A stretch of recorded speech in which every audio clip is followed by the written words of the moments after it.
నేను మీ శ్రీదేవి ఎంటర్‌ప్రెన్యూర్. ఈ జాడీలో కేవలం పచ్చడి మాత్రమే కాదు, మా అమ్మ చేతి రుచి, అమ్మమ్మ జ్ఞాపకాలు, నా చిన్నతనం ఉంది. మన అమ్మమ్మల కాలం నుండి ఆవకాయంటే ఒక ప్రత్యేకమైన ఆనందం. ఈ ఆనందాన్ని నలుగురితో పంచుకోపోతే ఎలా? ఎందుకంటే ఈ ఆవకాయి శ్రీదేవి ఆరోగ్య ఆర్గానిక్ ఆయిల్, స్వచ్ఛమైన నువ్వుల నూనెతో చేశాను. ఇది నూనె మాత్రమే కాదు, మన తెలుగింటి సాంప్రదాయాన్నిస్తుంది. ఆవకాయలో స్నేహాన్ని కలిపే మంత్రం. మన ఇంట్లో ఏ కప్పు ఉంటే ఆ కప్పుతో 5 కప్పులు ముక్కలు రావాలి. మా ఇంట్లో పట్టిన ప్యూర్ నువ్వుల నూనె అండి. ముక్కలు నూనెలో బాగా కలపాలి. ముక్కలు మెత్తబడకుండా 1 ఇయర్ ఉంటాయి.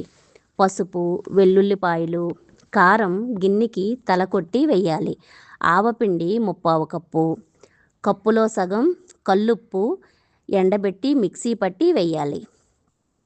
మెంతిపిండి 2 స్పూన్లు, ఇంగువ 2 స్పూన్లు, ఇవన్నీ వేసి బాగా కలిపి పింగాణీ జాడీలో పెట్టుకోవాలి. ఈ పచ్చడి 3 రోజులు అలాగే ఉంచాలి. 3 రోజుల తరువాత తినడానికి రెడీ అవుతుంది. వేడి వేడి అన్నంలో నెయ్యి వేసుకొని తింటే చాలా బాగుంటుంది. అంతేనండి, చాలా సింపుల్గా చేసుకోవచ్చు.